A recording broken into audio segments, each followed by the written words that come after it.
Future Rock and Roll Hall of Famer Todd Rundgren's hitting the road at the beginning of October for his first post-pandemic tour in front of people. The Individualist, A True Star is the name of the run, and we recently had a good discussion with Todd for Ultimate Classic Rock to talk about the tour and his takeaways as far as what he learned with the virtual tour, Clearly Human, that he did earlier this year. Todd also gives us an update on Space Force, his next album, which will be released next year, featuring collaborations with Cheap Trick's Rick Nielsen, Rick Wakeman of Yes fame, and guitar guru Steve Vai. He's adding a couple more collaborators to that list, which you'll hear about in the interview that follows. Dig in. We have a sister site called Ultimate Prince, and I wanted to ask you about your experiences with Prince. I wondered how much you got a chance to know him. I didn't know him at all. Never met him, although there are rumored tales of him being at one of my shows. And I did go to a Prince show once in Paris.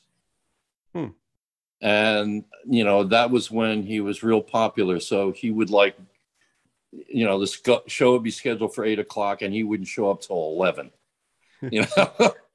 And so I left sometime around 9:30. Nice. So you didn't even see the show. You're like, I'm out. No, I didn't even see the show. I said, I like to have, a certain control over my life. I don't like to cede that control to someone else who isn't going to tell me what the hell's going on.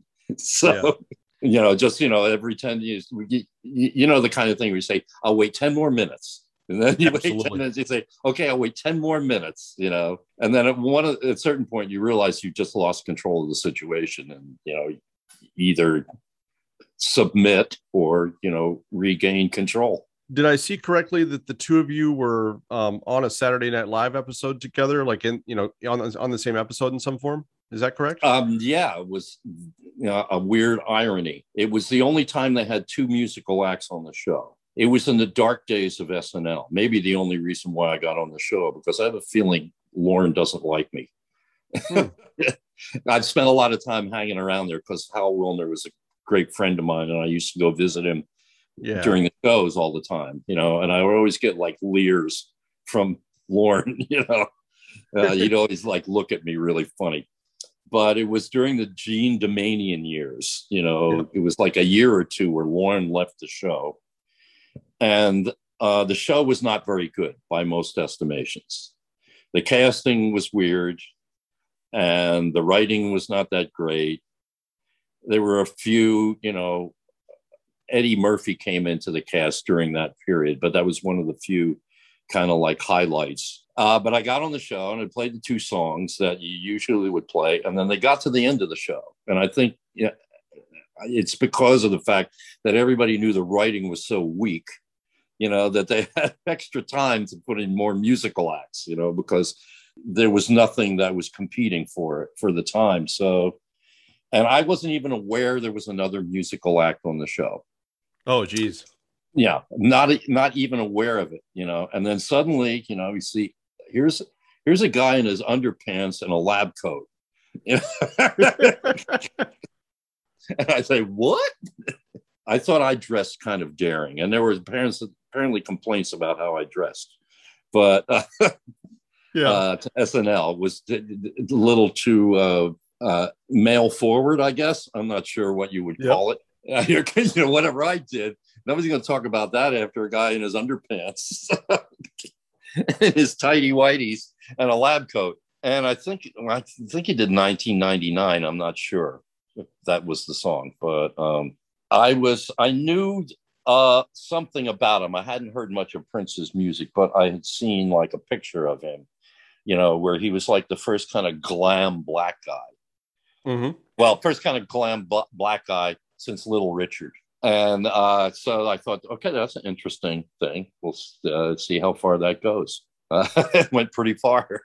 I was going to say pretty far. That's funny. Yeah. Well, so you've always been innovative with your approach to the projects that you do. And one of the examples of that was earlier this year, the Clearly Human virtual tour that you put together, based in Chicago for the entire 25-show run, but each show tailored to be as if you were in each of the cities that you would normally visit, whether it's Cleveland, Minneapolis, Kansas City, etc. So I know you put a lot of thought into developing the concept. What was your takeaway after doing that whole thing? I got the idea of virtual touring actually before the pandemic. It was more related to climate change and how difficult it was to like schedule something and then show up to it because of things like, where we're becoming more and more impactful weather events. Let's say, I had changed the way that I tour to make it less stressful for an older guy like myself. Yeah. And it's still reflected in the way I tour now. I don't go to a lot of the secondary and tertiary markets anymore. I don't do those bus tours, where you just go city to city to city to city. And I only go to pretty much major markets, play multiple nights in a major market, and then take 2 days off to get to the next city. That helps me health-wise, because there's a lot less stress in being able to settle into a hotel room for 3 days as opposed to one night. Sure. And being able to, sleep in and that sort of thing. It's better for your health and your performance and your state of mind. But also, there was the possibility of this kind of traveling involves more flying. And I found myself ever more often sitting in the airport waiting for a delayed flight, on panic calls with my travel agent, wondering if I'm going to be able to get to the next city on time to do the gig. And all of this was often because there was a hurricane in Florida. So they shut down all the Florida airports. That ricochets the entire airline network. Equipment is not leaving Florida, so it's not getting to the next city, even though the weather is fine there. And that's why the flights get delayed and often canceled, because the equipment gets grounded. So I thought that's going to get worse. And even if you decide to travel strictly by ground, that's going to get worse too. Imagine if you were trying to tour like the West Coast in a bus, driving through forest fires, and things like that. It's and floods and flooded out highways and things like that. This is going to happen more and more often. So the whole idea of being able to dependably deliver a show to people in a certain locale, that became an issue. And that's when I first started to think, what if, and I wasn't even thinking delivering directly to the home, which we did in the virtual tour because people couldn't leave home. But I was thinking, what most venues now have video screens and decent sound systems. What if you set up in some place, you did a kind of show that would be impractical to travel with, and then you narrowcast it to the venues that you would have played at if you had physically traveled. And so you make it the entire experience of going to a show, and it's a live event, and it's targeted to that particular venue and that's territory, that city. So you've got everything but the actual physical presence of the band. And when the COVID thing hit, and when my tour kept getting moved, like 4 months at a time down the road, kept getting moved again because we didn't know how long it was going to last. And then when it finally got moved to a year later and got moved again, that's when I said, I'm going to have to try this out now. There's too many ways for the touring thing to get screwed up. So I'm going to have to at least prove this concept. And my takeaway was that we did prove the concept, and in interesting ways that we probably wouldn't have known about unless we had actually done it.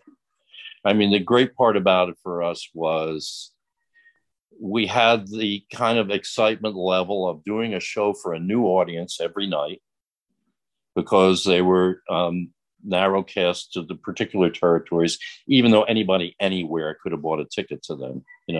We in our own heads were there.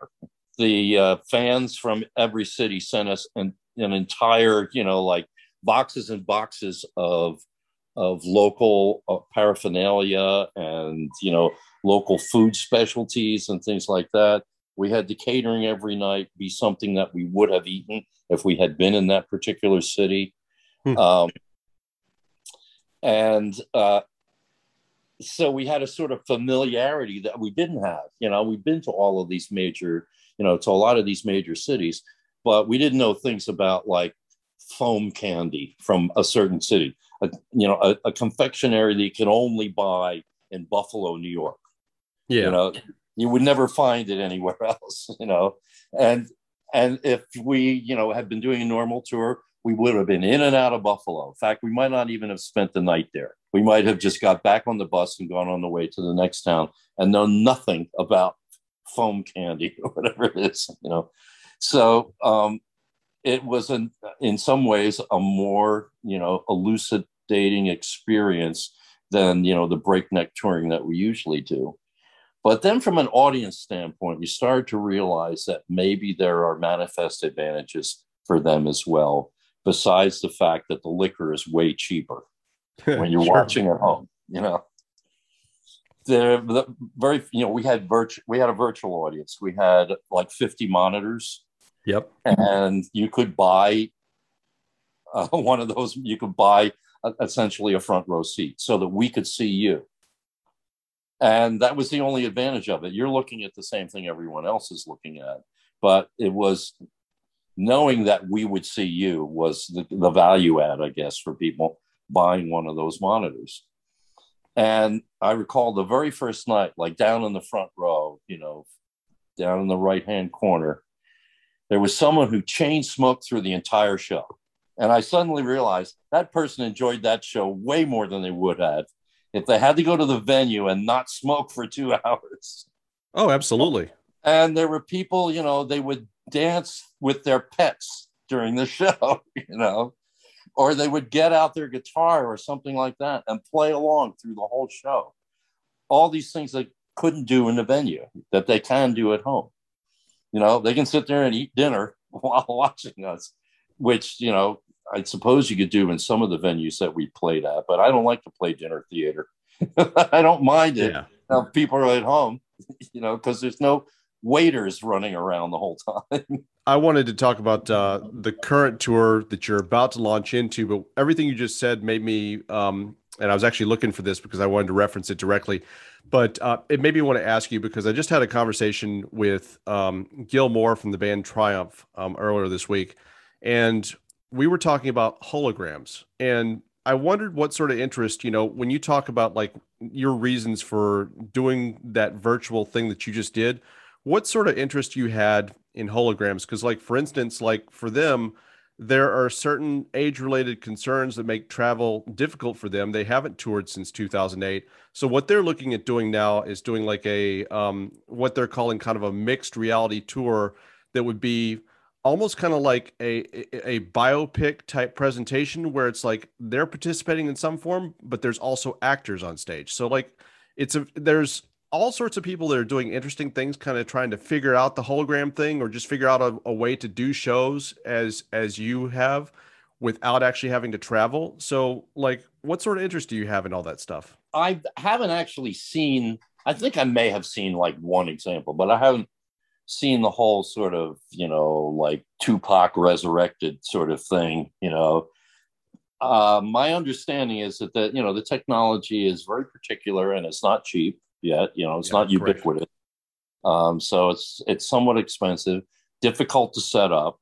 The experience from an audience standpoint is not the same from every seat. I also understand, you know, that it's optimal in some places, less optimal in other places. So that particular technology, you know, to me seems like it would work in Las Vegas. It would work in a venue where you have control over everything in the venue. But as a touring concept, it seems really problematic to me. You know, if you were doing a Super Bowl show, fine. You know, if you have to tear it down and set it up every night, and the configuration of every venue is different, you know, the sight lines are different in every venue and that sort of thing, I see it as being a giant headache in the long run, you know. But, you know, more power to them if they can figure out how to make it work.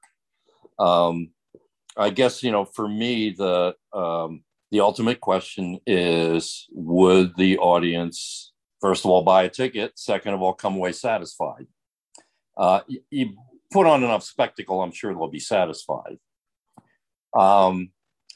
As far as watching actors, that's an interesting hybrid. You know, again, it seems to me more the kind of thing that you would first try and do in a venue where you would have control over everything technically. Yep. Kind of like a Broadway show, you know.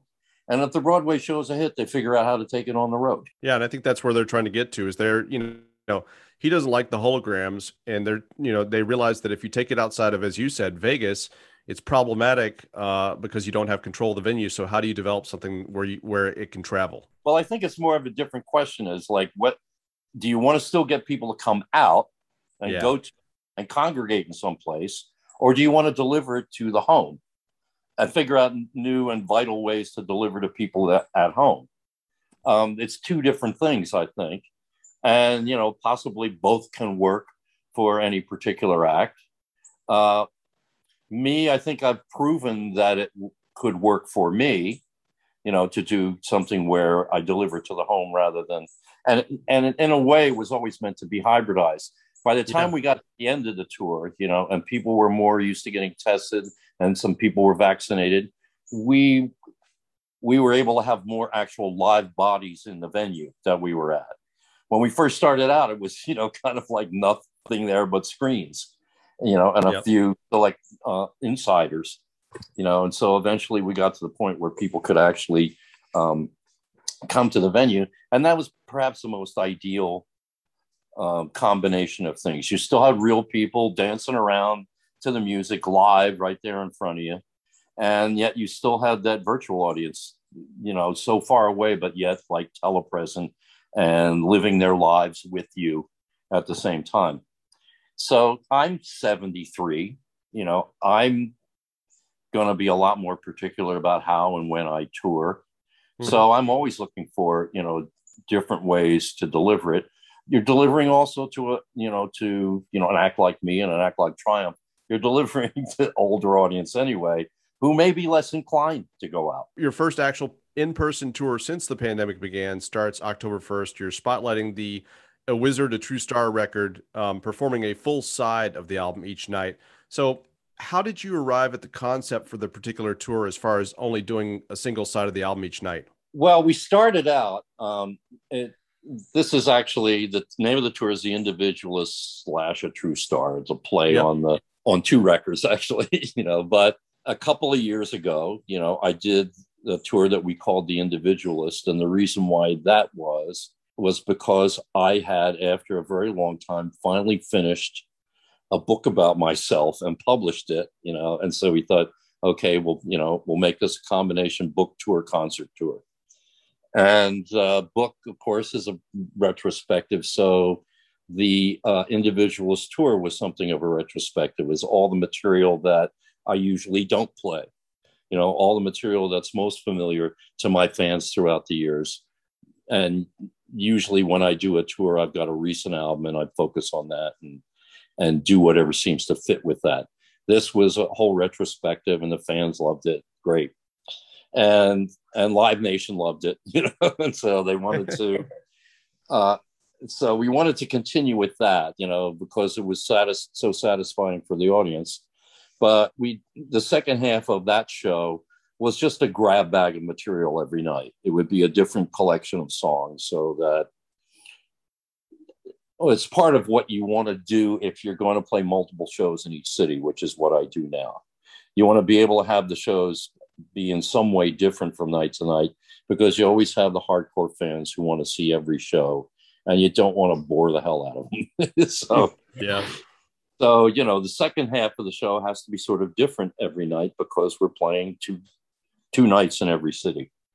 And we go, well, what can we do? And then I don't know who got the idea, but then we thought, what if we do, we're getting close to the anniversary of Wizard or True Star. Why don't we do one or the other side of that every night? That's another thing that the fans would really want to see, and another kind of lure to buying multiple tickets, which, in case the average person doesn't know, is a significant part of tour revenue, and artists know that and agencies know that. If you're going to play more than one, well, it doesn't even matter if you're playing more than one show in a city, you want your fans to buy as many tickets as possible, Buy five, please.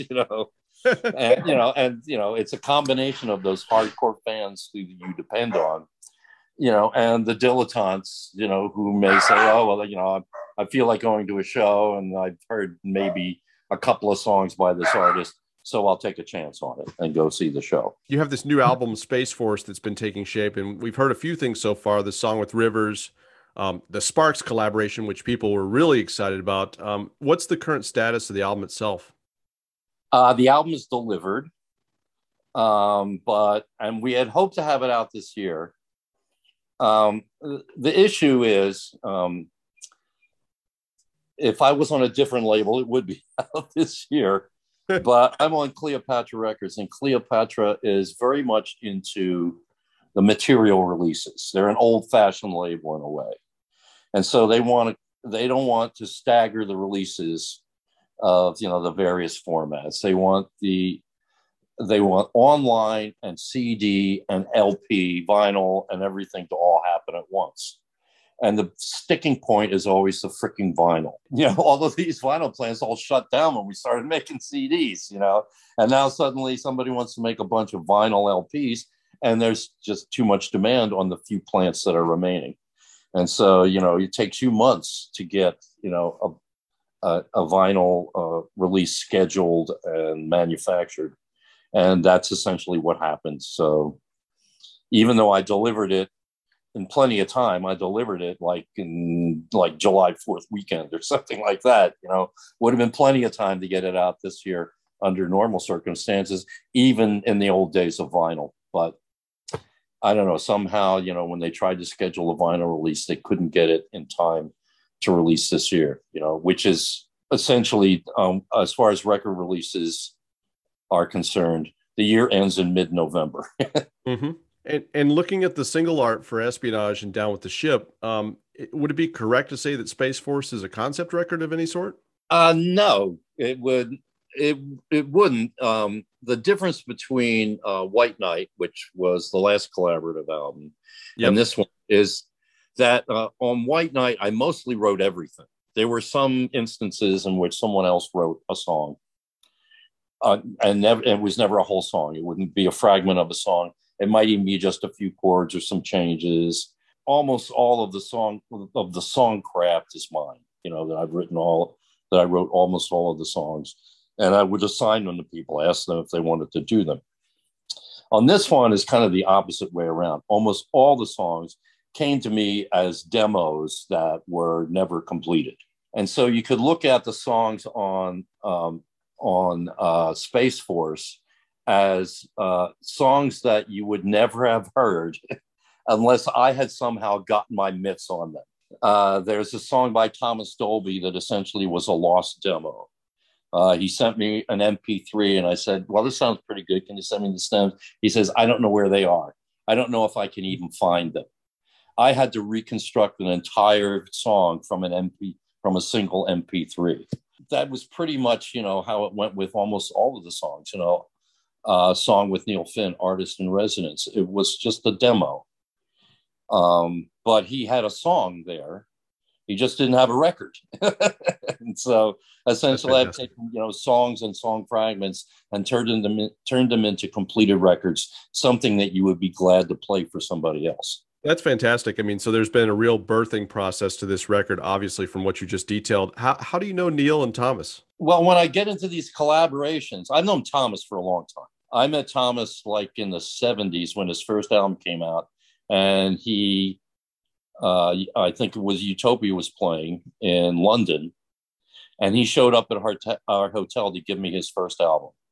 And so I've known him since that long.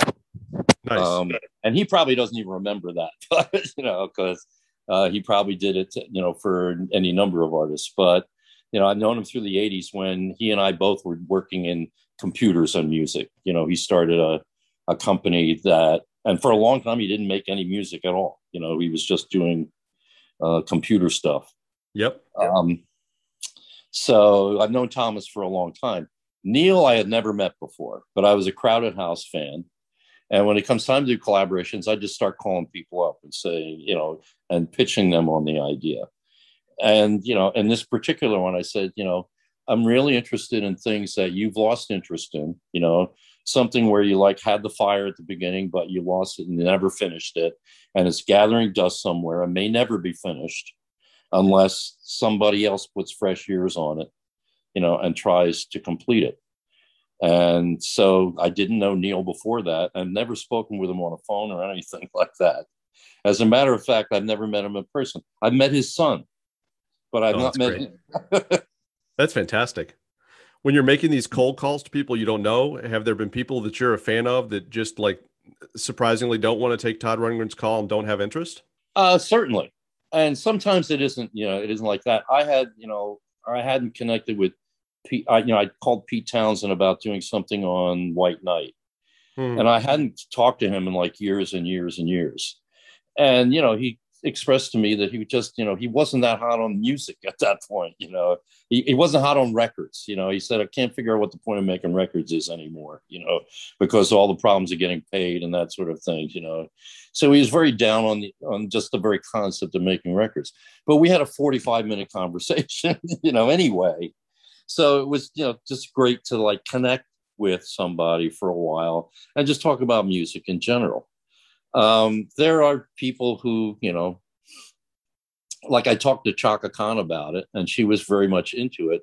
Then when I tried to get back to her, she had completely forgotten that we ever had a conversation, you know. So sometimes, you know, it turns into something that'll work. And then sometimes it doesn't work, but that isn't because it's, you know, a bad idea to try and do it. It's just somebody may not have the right thing for the skills that I want to apply to it. So it isn't, I don't recall anyone just like out and out. Well, I guess, you know, a couple of people, yeah, have out and out refused. I think, you know, we tried to contact The Weeknd. He just said, too busy.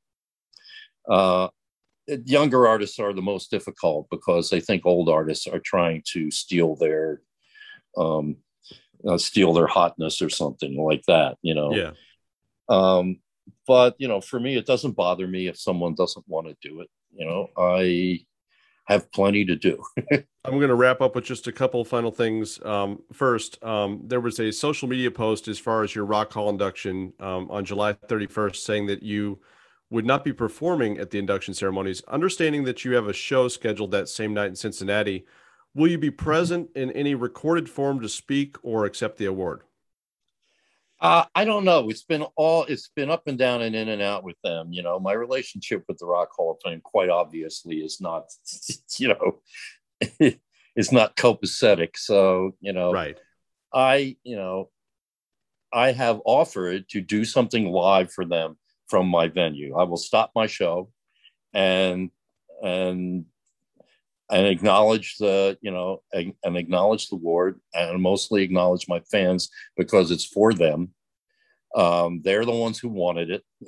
Now they've got it, you know, and so it's a celebration for them, not so much for me. I've been totally willing to do that, but for me to do something extraordinary for the Hall of Fame would just be hypocritical. You know, it's like, yeah. I'm too much on the record about my feelings. So I've striven since the nomination to just not say anything because I don't want to rain on anybody else's parade. A lot of artists take this seriously. That's because I don't. Doesn't mean I should try and spoil it for them. So, you know, I haven't really had much to say about it. And I would just like it to, you know, I would like it to elapse without any kind of,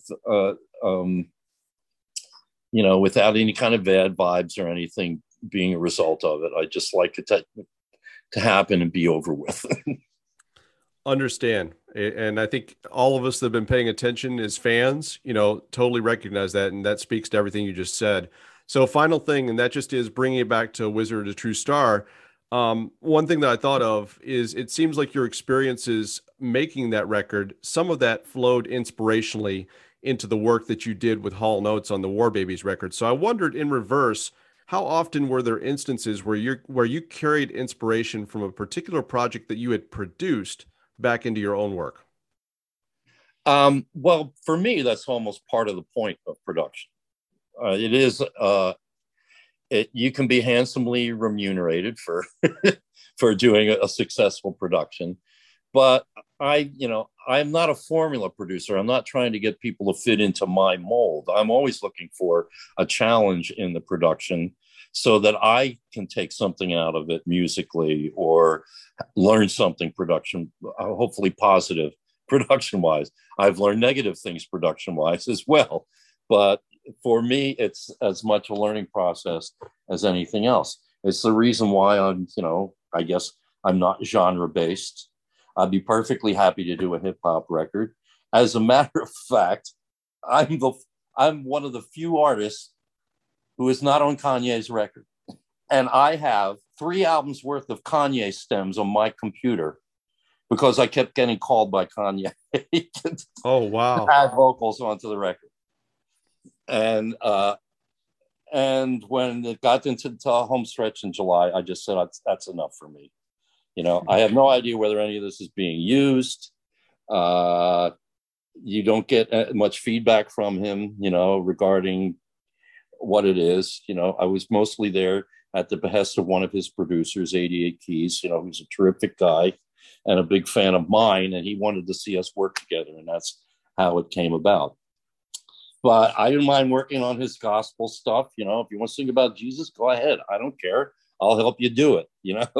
If you want to sing about your troubles with your wife, go ahead and do it.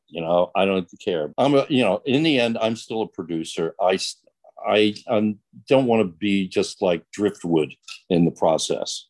If I can contribute something, fine. If I can't, just let me know. I'm out of here. And so, there is a possibility that I'm actually in there somewhere. There's so much junk in that record, But, I came to the realization at this point that as a musician, he's a shoe designer. He's just a dilettante at this point. Nobody would regularly make records like that unless they had stupid money to throw around. Nobody rents a stadium to make a record in. Nobody flies in the entire world of hip hop just to, croak one syllable, just so you can say, everybody was on it, and in the end, the realization that, my involvement went on for a year. And in the end, I realized why they hurriedly wrapped the whole thing up and put out what is obviously really raw, unprocessed stuff. It's because Drake was running the whole process. He was too afraid that Drake would one-up him, and so he hurried up and released the album the weekend before Drake could get his out. And in the end, Drake ate his lunch anyway. Well, Todd, thank you always for the time, man, and good luck on this tour. I'm looking forward to hearing the new record when it finally materializes. And, I'm sure that you'll have like 4 records by the time that happens, but always a pleasure. Well, between now and then, they'll probably re-release Floppy. All right, man. Well, have a great night. And thank you. Thank you so much. See you, Todd. My pleasure. Take care. Bye-bye. Bye-bye. There you have the one and only Todd Rundgren. October 1st is when his tour, The Individualist, A True Star, begins. Find more from Todd by clicking the link in this video's description, and make sure to subscribe to our UCR channel here on YouTube for all of the best news and history of classic rock and pop culture.